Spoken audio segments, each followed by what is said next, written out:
Okay, that's wrong.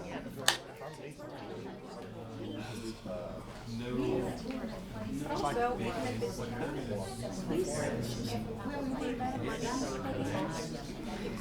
you want you to come over and shine your shoes, That's right. That's right.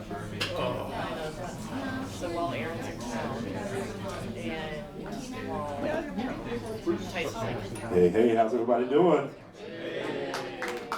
I love this crowd. Thank y'all so much for coming and braving the. Hasn't this weather been weird this summer? I didn't want to complain about having a June that was a little breezier than usual. One, because my birthday is in the middle of June, and I've got to enjoy a nice celebration. Yes, another Gemini in the house, Miss Ruth. But also, I knew if I complained too hard in June, that meant that August was going to be awful. So we're in the midway point, so I'm still in a bit of a hesitant space about complaining about weather, because who knows, avoiding a monsoon or a volcano or something like that here. Did I see something about El Niños? Does that happen? Oh goodness, let me just hush. No one play Jumanji anytime soon. Well, welcome back to Stereo Sessions. I was being sincere when I said that I love this crowd, particularly, I think I see mostly regulars here tonight. A few reasons that we had slightly less RSVPs in number than typical. I'm all about accountability. I'll go ahead and share some news with you that led to a domino effect of reasons why. One, usually I do a radio spot to say, hey, everyone come out, Stereo Sessions coming up, and then Shelby puts some music underneath it, and I'll say, hey, at this time, on this date, blah, blah, blah. Forgot to do that this month. For one very reason that it came to my mind today when we were talking about it is that, if you haven't heard the news, our dear coworker, Mary, has moved on from WYXR, and she's usually the person that very kindly reminds me of things like that when I forget. So we miss Mary already, and this is one great reminder of that. But y'all are still here, and I really appreciate that. Another reason that I did not calculate why we have a few less RSVPs is I didn't realize until right before that the album cover has the word sold out on it. And so someone reached out and said, man, I really want to come to this. I'm like, all right, we'll split the room. And they were like, no, it says it's sold out. And I was like, it does not. And then it occurred to me that it does. Every bit of materials that we printed for this says sold out on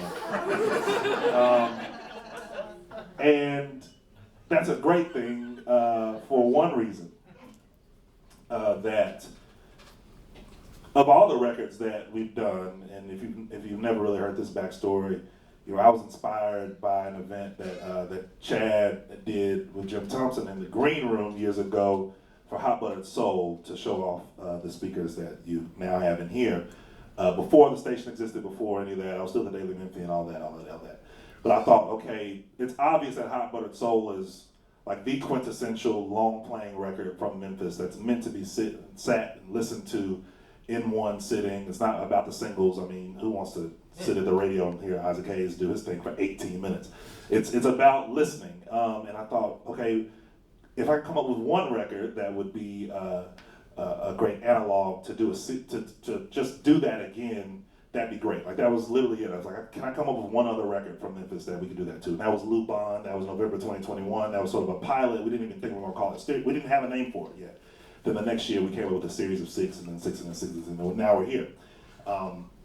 But long story short, the reason I didn't even think about the word sold out on this record is because this is maybe the only record of all the ones that we've done that I didn't fall in love with because I found it myself. This record was in my house always when I was a child.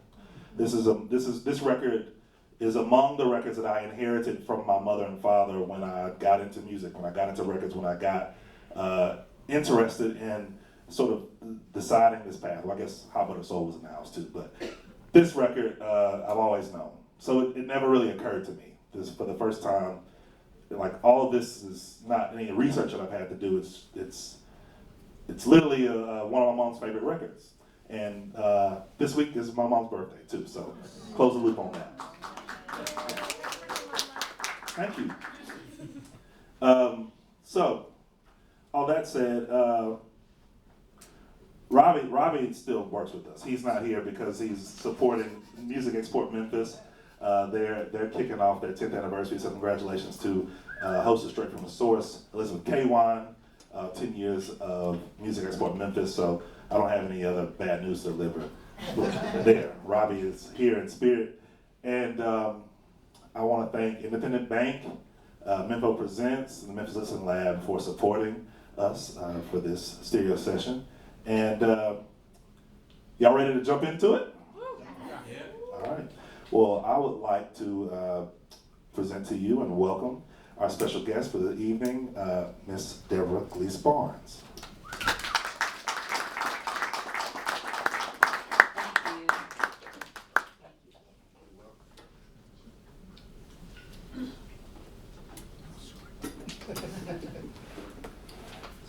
Hey, can I grab that copy of the record there?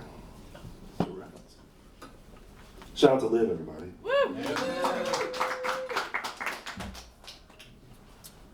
So, Miss Deborah Barnes, great to see you. You too. You've been such an angel in my life and my career since knowing you and knowing your family. I can think of tons of fun times that I've just bumped into you. I remember seeing you at the art bar one night that I was really having a good time. That was probably about 4 or 5 years ago, but I did want to say, that you're always such a joy to be around, and it really means a lot for me to introduce you to my friends here that come to stereo sessions every month. Hello, everybody. Good to see you. There's a lot of different narratives that come to mind when I think about this record. When you see it, just looking at it, what comes to your mind specifically? Well, that Wanda Lott's voice was so beautiful before we even had a chance to sing with her.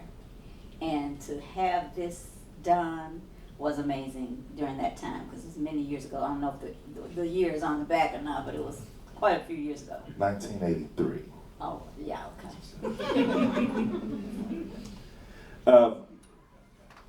I'll share a couple things that I want to, okay.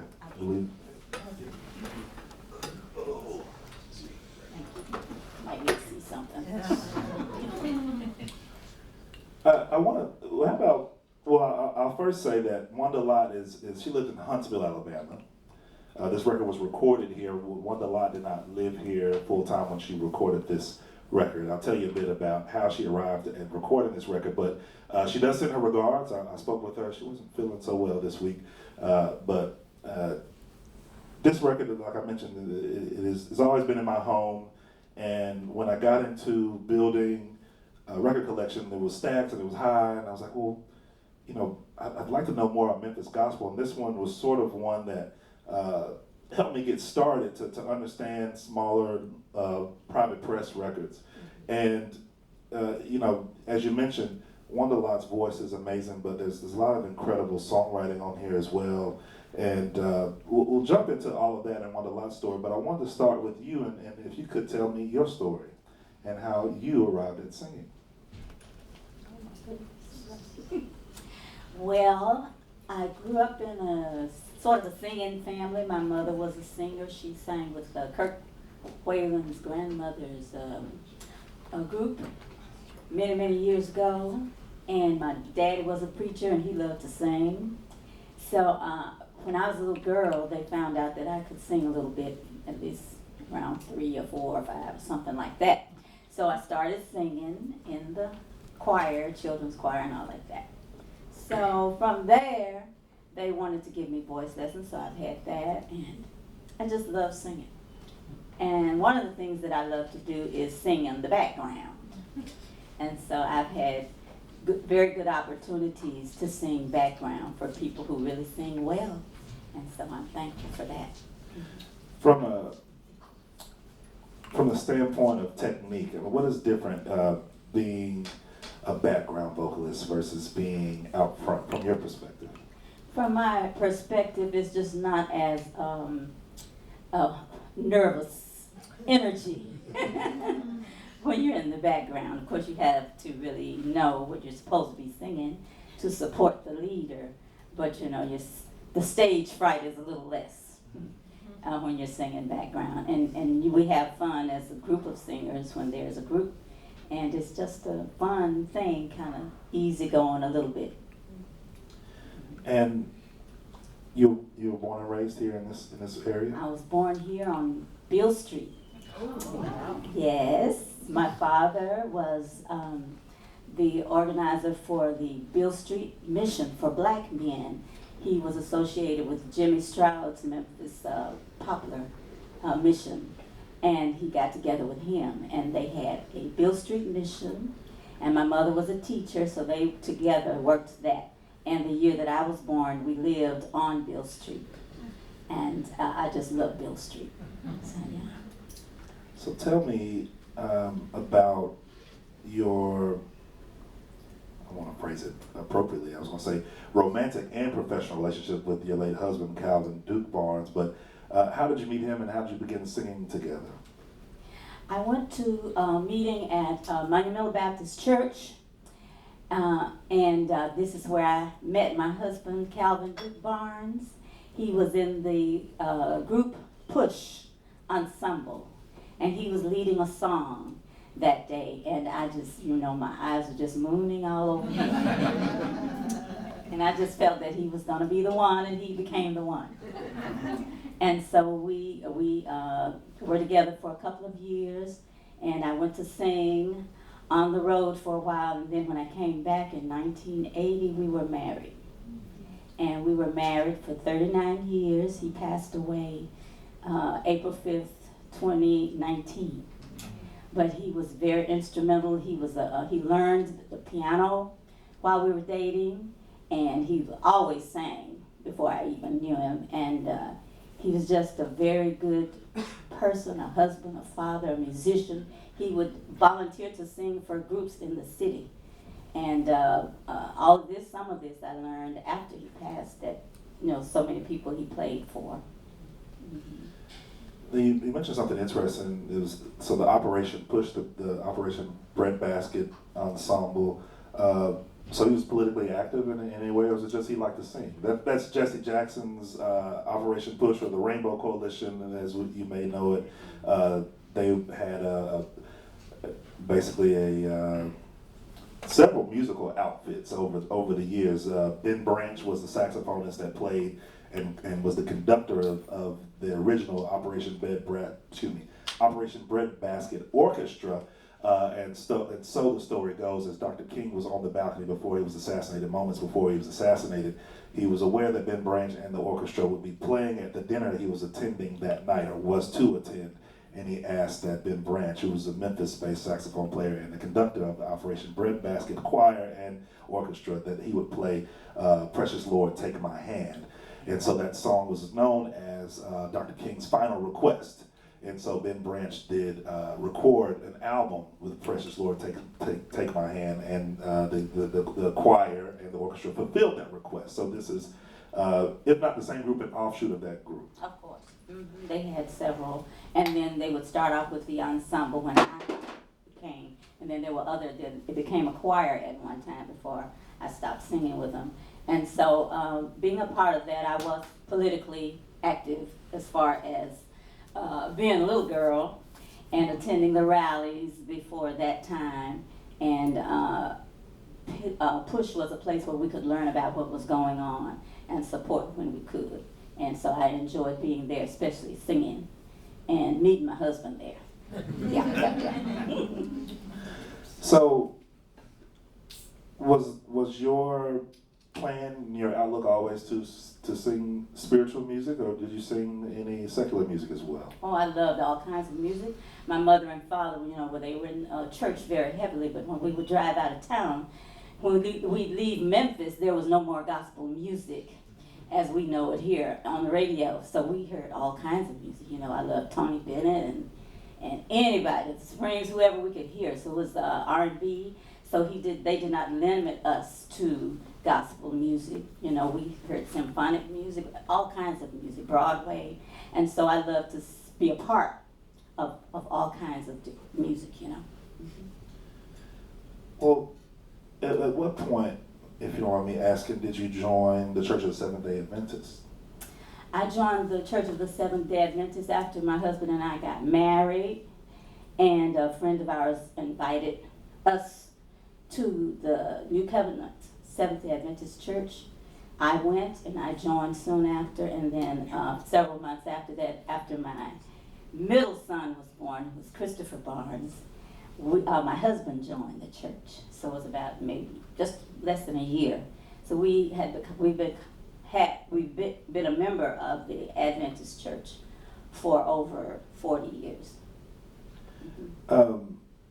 Wave your hand if you're familiar with the Seventh-day Adventist Church. Okay. Could you share with me some of the facets of the church? I have some cousins that are Seventh-day Adventists. Really? Yes. Well, one of the outstanding things the Seventh-day Adventist Church is their music. It's very beautiful. And they don't sing a cappella, but they have beautiful voices. They have strong ears. One of the Oakwood University in Huntsville, Alabama, is one of their prominent places where the college students learn about singing. And of course, we love to be at church on Saturdays, and we call that our Sabbath. And we just love people, and we're very kind and open to welcome anybody that wants to come and visit. You don't have to be Seventh-day Adventist. But the music is really one of the things that drew me to the church. Well, you answered my next question was, what was it like going into that experience, and what were some of the first things that drew you in? You mentioned the music. Can you take me back to the sights, the sounds, and maybe some of the key figures early on when you joined the Seventh-day Adventist Church as far as music? Well, some of the pastors, they were moved from church to church. Our pastor then was Isaac Lester, and he and his wife were a very good team for the church. And sometimes we got a chance, because of that, my husband and I were also members of a group called Gale Murphy and Company, and we would travel around the country singing, and we would meet, very prominent people, the Mississippi Mass Choir, and so many that I'm so beautifully seasoned at this time in my life that I'm not sure who all we met, but we had a great time, enjoying all kinds of music, but especially our group sang gospel, and Gale Murphy was the writer for our group, and we sang other songs by other composers such as Richard Smallwood, which she's a prodigy of, and just so many different kinds of music we were exposed to in our travels. You're good at anticipating my next question. Miss Gale Jones Murphy, when I was a child, I grew up in Mississippi Boulevard Christian Church right up the street. You can almost see it from the window there. And I was in the Angels of Praise Children Choir under the wonderful direction of Mr. Anthony Q. Richardson, who I believe is retiring this year. And I mean, he was a very exciting man, a very excitable man. But there always seemed to be a treat between him and Dr. Leo Davis, who was the minister of music overall over the church as I was growing up. Whenever Gale Jones Murphy would come and sit with us as young people, I didn't quite know why it was important or why it was interesting or why it was different. And even sometimes she would come to services and she would spend time with the sanctuary choir as well, maybe sitting on a song or two. It seemed like there was a dimension of church that would be unlocked whenever she would come in. And when I was a young person in children's choir rehearsals, when she would very occasionally come and spend time with us as young people, I don't know that I knew that she was a beautiful woman when I was a child. I don't think that I had arrived at myself yet. But as an adult, I can say that I know now that she was, but angelic, I think, might be the best word that I could use for it. It was like a virtuoso had walked into the room. I didn't know what good piano playing was as a very young child. I'm talking about 5, 6, 7 years old.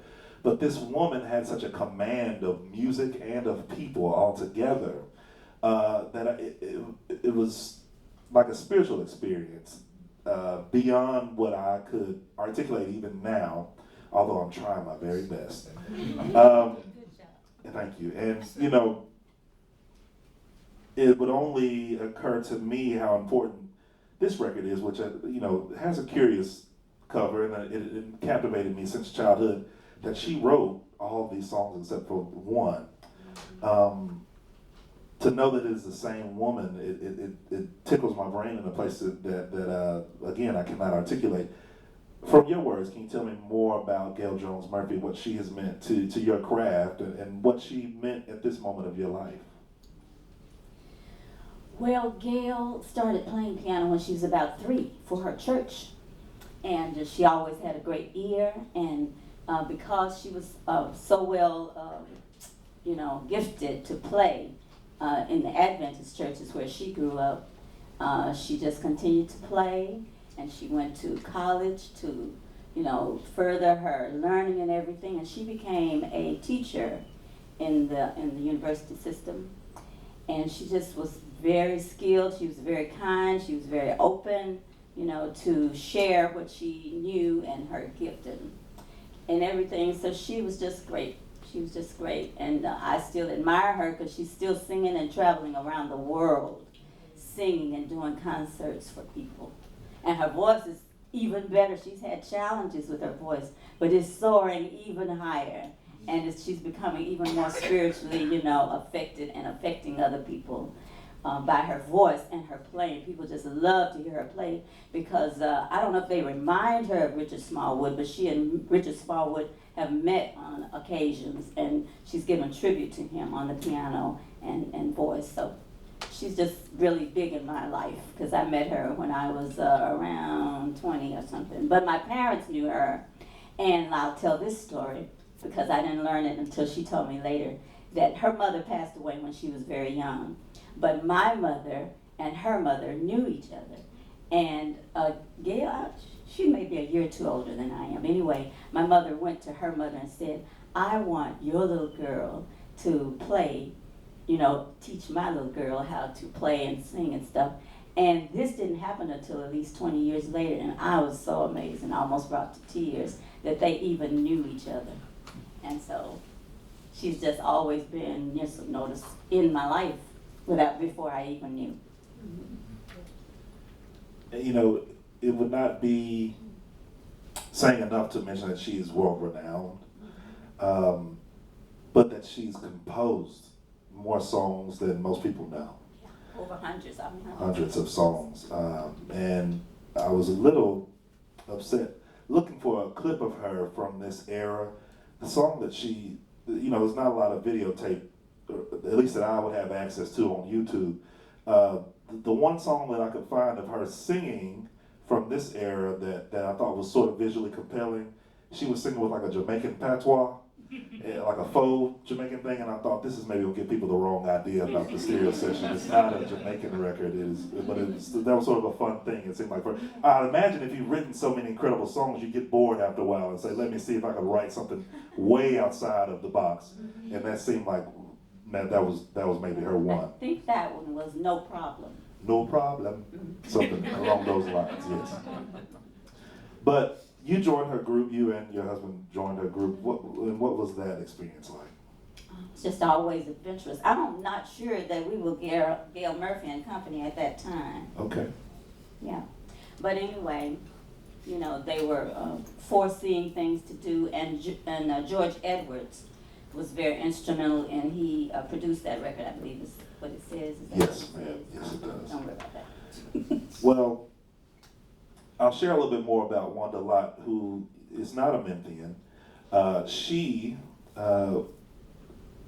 was a military child and moved around a lot, and ended up at Oakwood College at the time, was now Oakwood University now, in Huntsville, Alabama, the Seventh-day Adventist historically black college, and was studying music, and her roommate was George Edwards' niece or goddaughter or something along those lines. And so he heard Wanda singing. She had sort of been becoming popular around campus from talent shows and that sort of thing, and impressed upon her that she should come to Memphis and record this record her senior year of college. So after that, she tried to, do some of her own solo thing, but she didn't have her wonderful backup singers back in Memphis, so she could not pull off all these songs. Only one or two of them she could do solo. So she sort of took some time away from performing these songs and ended up joining another gospel group later on, and that's sort of how her career picked back up. If we could, let's go ahead and jump into side A. Y'all want to do that?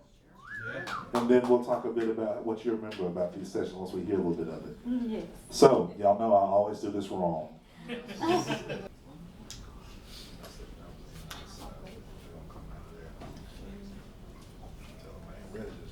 Yeah. What you got to do?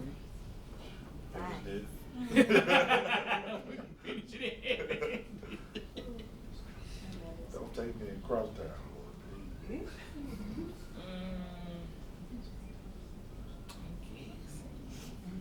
They're gonna make WYXR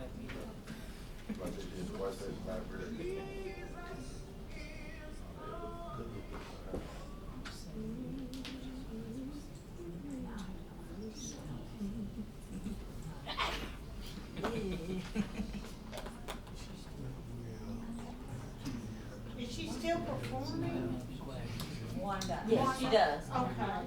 Does she travel or she just in the I think she travels, she doesn't live here, she lives in Huntsville? Yeah. Huntsville still. Yeah, I just didn't know if she just sang there in that area. Yeah, she went back to work at her alma mater, and now she's semi-retired. I spoke to her the other day. She came here a couple of years ago, I think, to sing for a funeral that we attended. Oh, okay. But whenever she's called, She's very good. she's very, very good. And she still sings very, very close.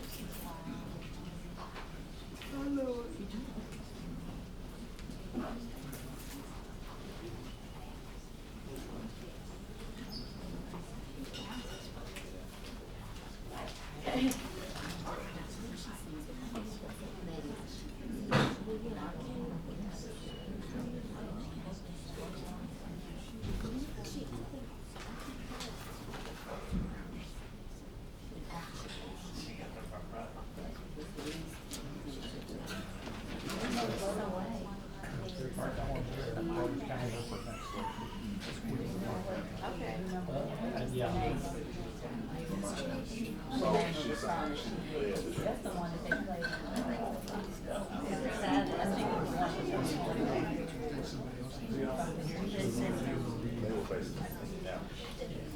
Right. All right, did y'all enjoy it in there? Yeah. You can clap.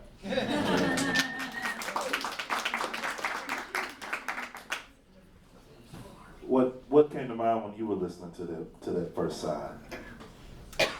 Did I remember some of those songs in the background? Oh, did I remember some of those songs in the background? And some of those times I didn't hear anybody but me because I'm singing the melody and the soprano part anyway. But we had a really good time learning. Gale, let's just say, wrote most of those songs except for Go, I think. The finale, right? Mm-hmm. Yeah. Well, Miss Lott told me when we spoke the other day that she came down with Mr. Edwards to record, and it was basically just like a weekend or whichever the case is. It's just a few days of recording. Do you remember that process of learning these songs and working in the studio on this record? Not in particular, but we had already learned the songs. And it didn't take us very long because Gale was a very good teacher and we learned the songs. And the studio that we recorded in was the Kansas Votech studio off the Parkway. It was the Kansas school was around that area, you know.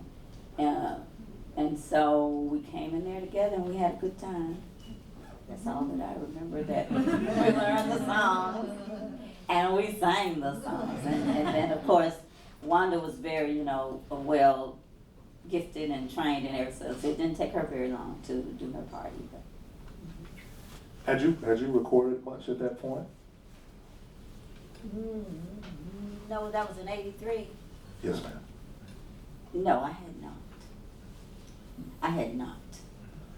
But my husband and I sang together for concerts and weddings and banquets and all like that. And so when you heard the song, "We Have a Love," well, then I was a little overcome because my husband and I sang that for a lot of weddings. And I remember that, and just, you know, just remembering us doing that together, and he's not here anymore, just kind of, you know, kind of pulled me some way. Yeah. Was it an adjustment taking what you were used to doing in a live setting as an ensemble to the studio? Was it what now? Was it at all an adjustment going from singing live to having something that was among your first studio recordings? Being in the studio, was that different for you? Yeah, I think it was different. I hadn't been in the studio a lot. Was that in '83? Yes, ma'am. Okay. No, but I had sung with somebody where we would be singing on stage quite a bit, but I never went to the studio with him. Yeah. Well, And you and your husband did record a single for Three Angels Records, so I'm assuming that was after. yeah, we recorded a single together. It was called "God Will Take Care of You," and we recorded that the next year. And it was released on the month my daughter was born, right here, Carl. And so every time people saw me, they saw another baby coming. She was the third baby, and this is my son, Christopher Barnes. He was the second baby. And so that was the recording that was released in, wait a minute now, I may not be telling the truth around here. Carl was born in '85. Yeah, so that was when it was released, early '85. We recorded in '84. After that, in '83. Well, since we've mentioned them, your children have spawned their own music careers as well. Several iterations and groups and collectives and ensembles and collaborations. Would you like to run through them? No, there's so many. I don't really know what they all are, but anyway. They love to sing, and they always heard it, you know, before they were out of the belly. They heard music, and so they do that. And my oldest son was named for my husband, Calvin Barnes, Sr., and he's Calvin Barnes the second. But anyway, this is my stand-up son. This is Christopher Barnes, and then my daughter Carla Barnes. So, and then I have a baby son. He behaves, well, he's like the baby son, and his name is Courtney Barnes, and he loves to collect all kinds of albums, all genres of music. He has as many as you see around the wall. He has, and he's supposed to be selling them. Yes, and I have already bought some. Anyway, they all love to sing. When Courtney was born, he sang alto all the time. He sang alto. It was amazing to me. But all of my children sing. They sing well, and they sing all kinds of music. And one of the groups is the Sensational Barnes Brothers, which consists of my son Chris and Courtney and Calvin, the oldest one, decided to leave me and go to Dallas with his wife. That's last Monday, but he's the band leader and pulls all the music together. And he sings as well. He's, a top tenor singer, but he loves to play the piano and stuff even better. And my daughter, Carla, and if need be, they all sing together with the Sensational Barnes Brothers. And then there's another group called the Barnes Family. That was one of their first groups, I think, together as a family. And they have recordings out, and they all have beautiful voices on that.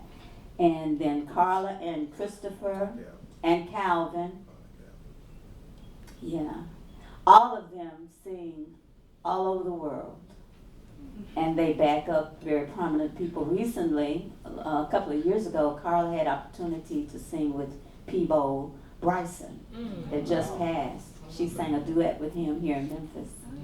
And Christopher performs everywhere. He sings sometimes with the Barcades and all kinds of people, and he acts, and they just love singing and acting and being active and trying to make their way, whichever way the Lord directs. They do a great job. They all write, and they write together as collaborative writing, and I'm so blessed and thankful for them.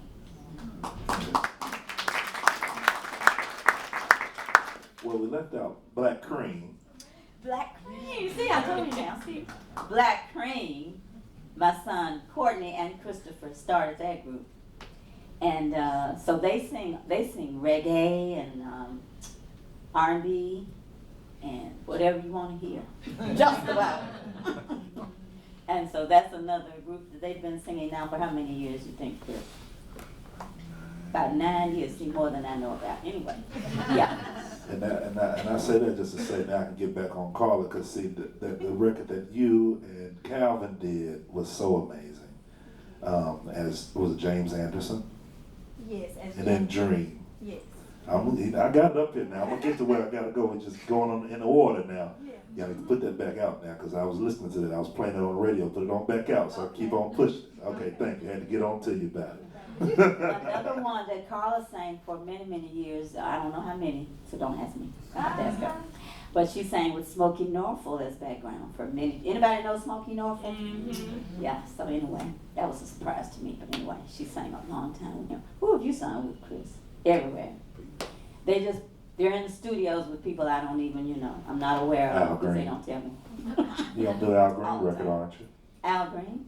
Oh, I've demoed. You did the demos. Demo for Yeah. Al Green. I'm telling too much. Well, let's get back on this record. See, now I done got too far down the rabbit hole. Okay, I know what I want to ask you next. Let's do a bit of a roll call if we have time. We've spoken about you and your late husband, but I want to give some shout outs to all the people who sang within this ensemble. If you want to share a story about them or their strength or something that you remember about them, and we'll start with Claude Jones. Claude Jones is the brother to Gale Jones Murphy.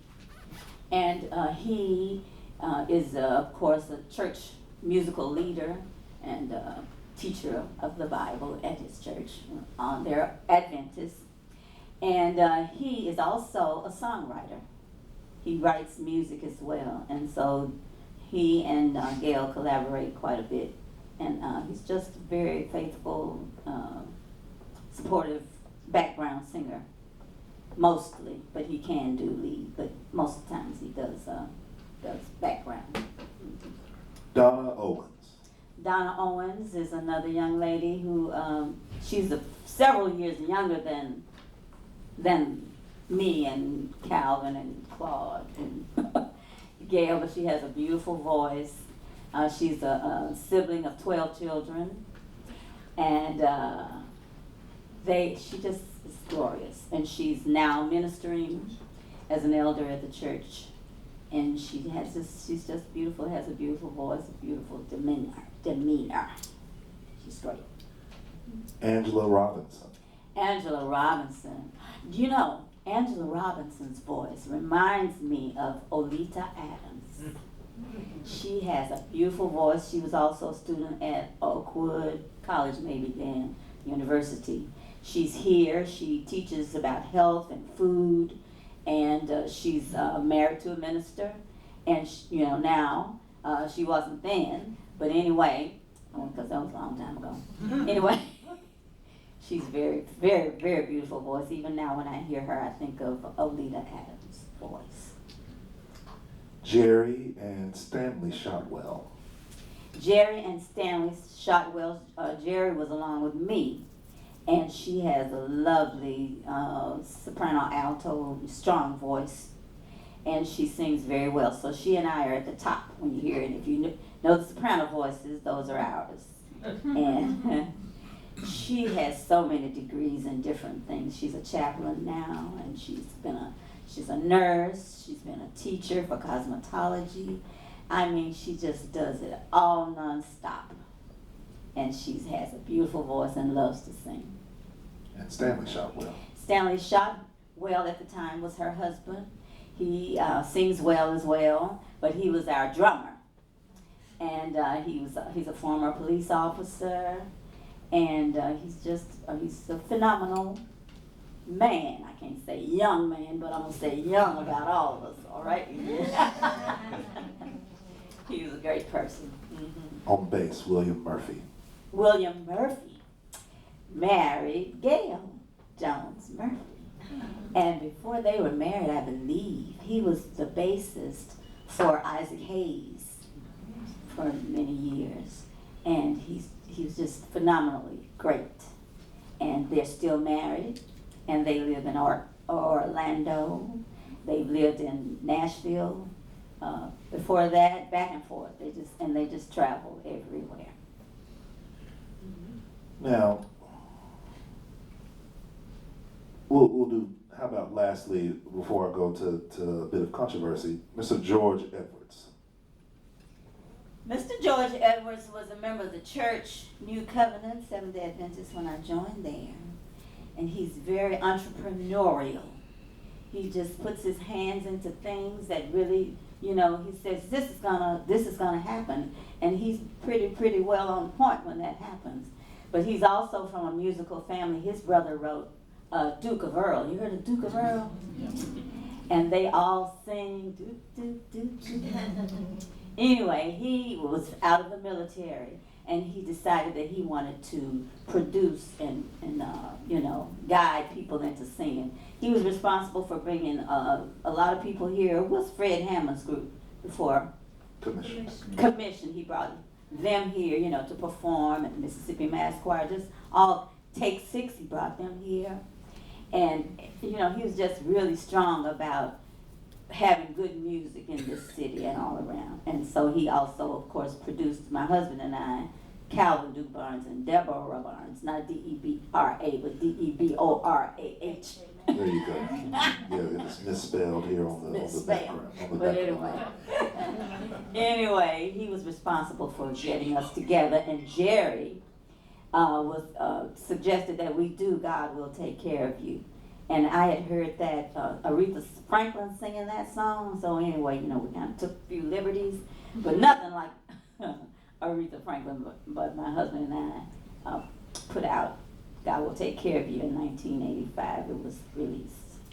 Well, other than this LP and Robert Claiborne's LP, which we did for this series a couple years ago, and if you weren't here for that, don't remember, he was a keyboardist who had no sight at the time. He wasn't born without sight. He'd gone blind as a child.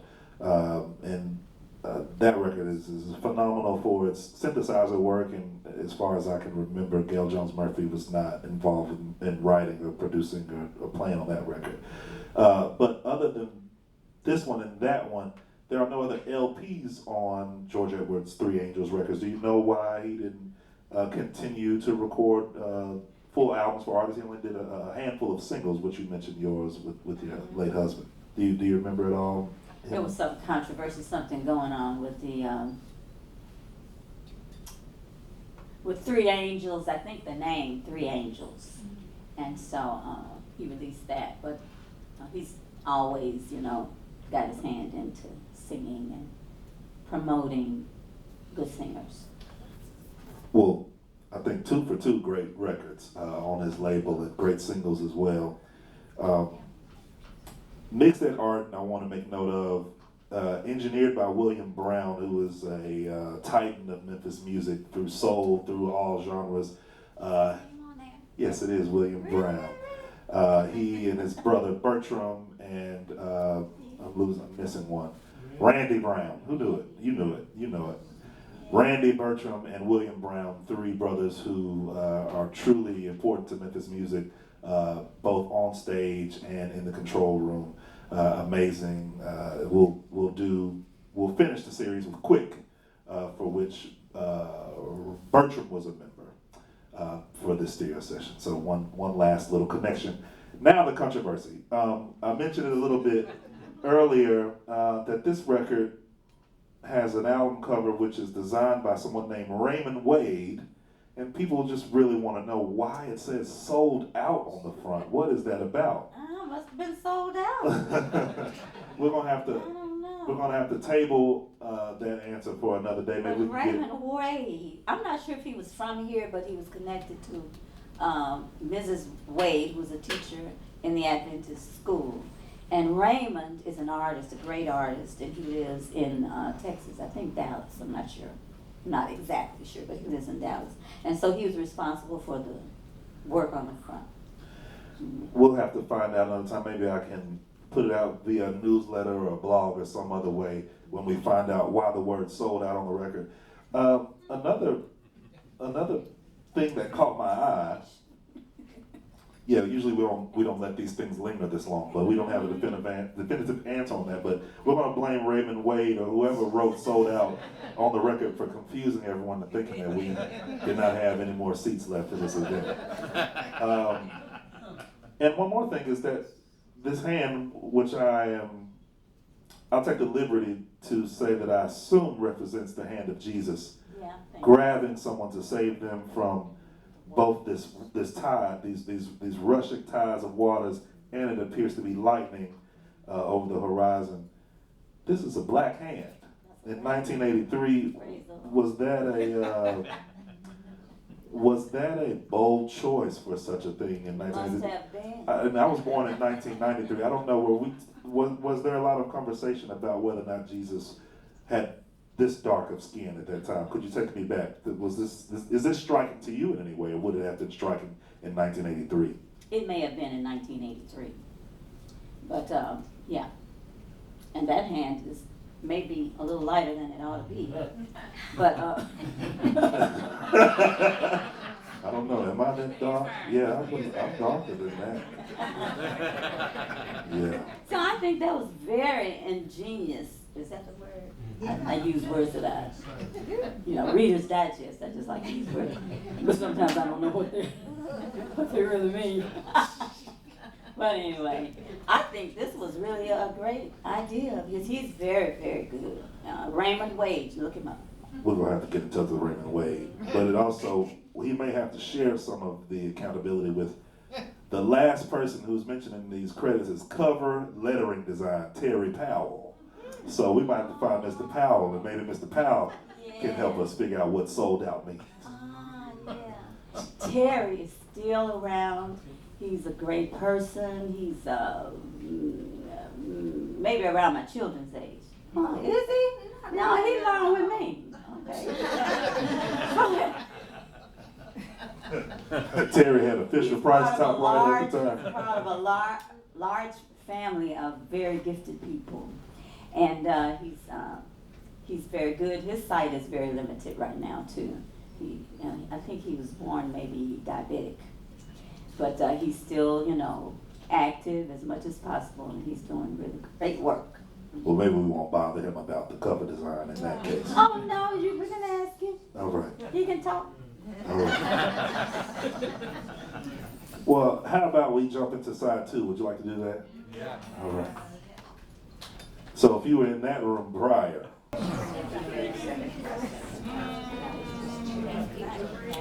this little funny. As far as playing too much, I got too much to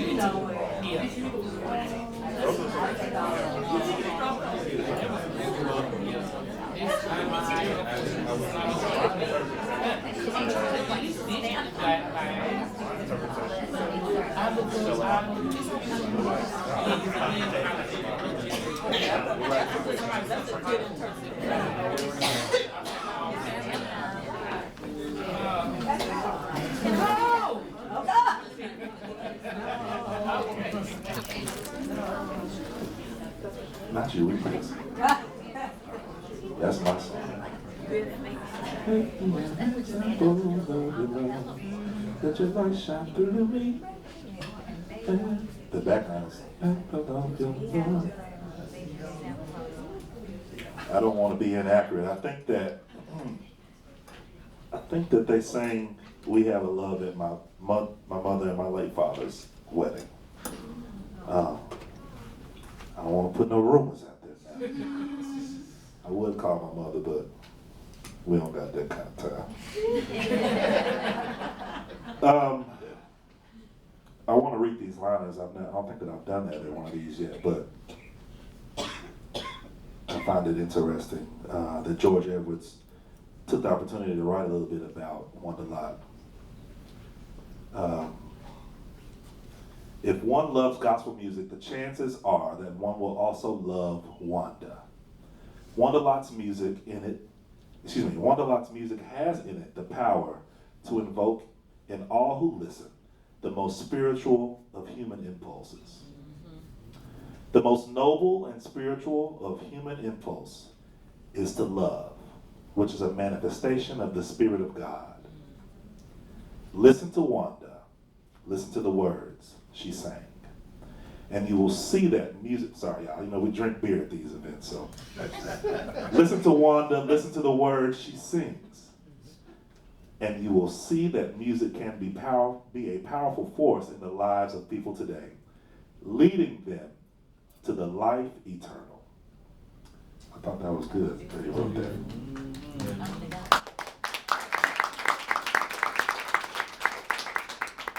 So all those songs were written by Gale Jones Murphy, except for that last one, Go, which was, as Miss Wanda Lott told me the other day, was made famous by Shirley Caesar.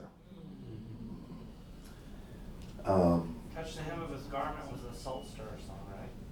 You love that song. Said it was a soul stirrer song. Oh, Soul Stirrers, you heard them do it. Touch the hem of his garment. Touch the hem of his garment. We're gonna close it on out because I know that we got it. Well, it's still light outside, but folk got to get home.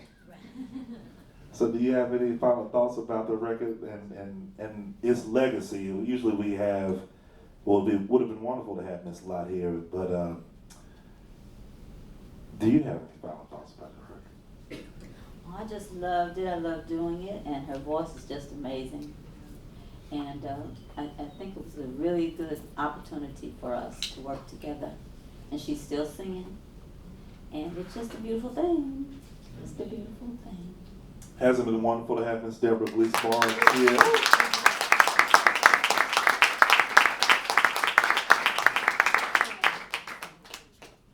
You can. Oh well, let's get into that then. Go ahead. You can let them know a little bit about it. Tell them what you just told me. I asked about secular music earlier. You did hear that in your pocket.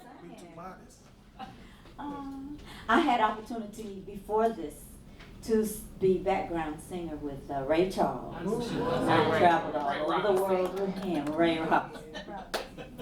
From in 1979, and you'll see if you go to YouTube, you'll see me. I'm always the shortest one. Singing with Ray Charles on Saturday Night Live, November 12, 1979. Wow. And then there's also a recording of us on YouTube with Gladys Knight and the Pips. Ray Charles was her special guest, and we, the Raylettes, were there with the Pips. And they invited us out. It was just a really great experience, but we traveled to many places in the airplane, which I'm not really fond of, but that's what we did. And we always made it back home. And I was also able to attend his funeral. Yeah, where Johnny Mathis was there, Stevie Wonder, and Willie Nelson. Oh, I love Willie Nelson. Yes. So anyway, I just wanted to let you know that because they said you don't say very much about that, but I did it. And I'm thankful and I'm grateful that my mother and father, because I wasn't 21 yet, I was barely 20, on the way to 21. And he had to speak to my parents in order to allow me to come and sing with him before I was 21. And about the rubbing of The wrist. the wrist, I don't know anything about that at all. But he was a very comical man. He was a nice man. And he probably did, you know, many of the things maybe that you saw. But I wasn't a part of that. That's why I'm no longer with him. Other than he's not living anymore. Yeah, so if you singing with him, you'd have to be singing way high up on the mountain. Yeah. There were some other Raylettes that were from Memphis, correct? Yes, Trudy Coran was a member of the Push Ensemble. So Ray Charles came to Push because he was a Push follower and from Chicago with Jesse Jackson. Whenever he would come and he heard Trudy Coran, sing at the time. She was Coran. And as soon as he got back, he invited her out. And when she was there a few months. He needed a soprano because she was a contralto. She could sing anything, but she was contralto. And so Trudy suggested that he call me, and that's why he called me at my house. And my husband and I, we weren't married then. We were downstairs, and he was playing the piano. And Ray Charles called me on the phone, and he wanted to ask me to come and sing. And then I told him I wasn't 21, so he talked to my parents. And even though my daddy was a preacher, and my mother was in the church and everything, they said I could go. And so I went and sang with Ray Charles for 2 seasons. And it was a very, very good experience. But I was glad to come back home. Because there's a lot of traveling and living out of the suitcase and all like that. It's fun, but you know, you got to be built for that kind of thing. All right. Well, I was going to say that Trudy Coran's nephew is Jeff Coran, who was a board member of WYXR and the host of Thursday night's Funky Town.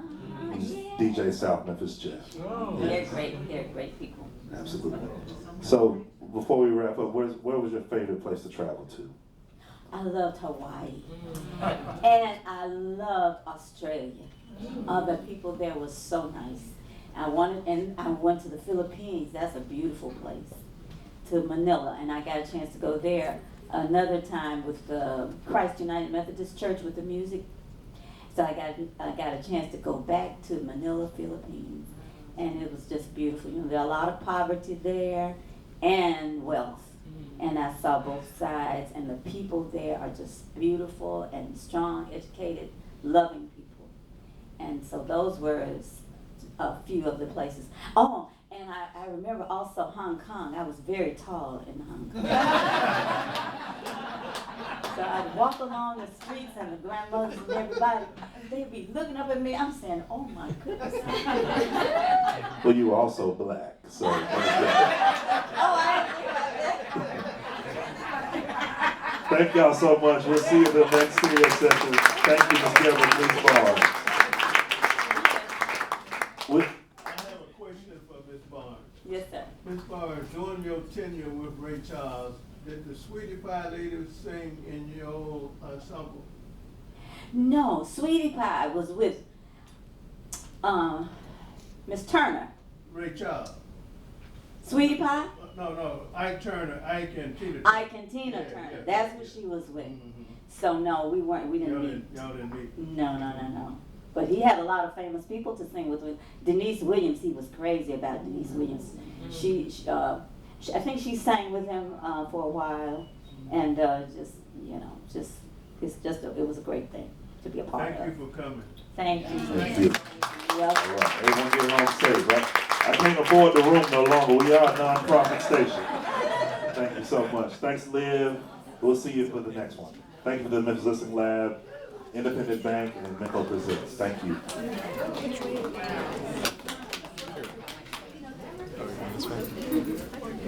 That was just. She breathed right by.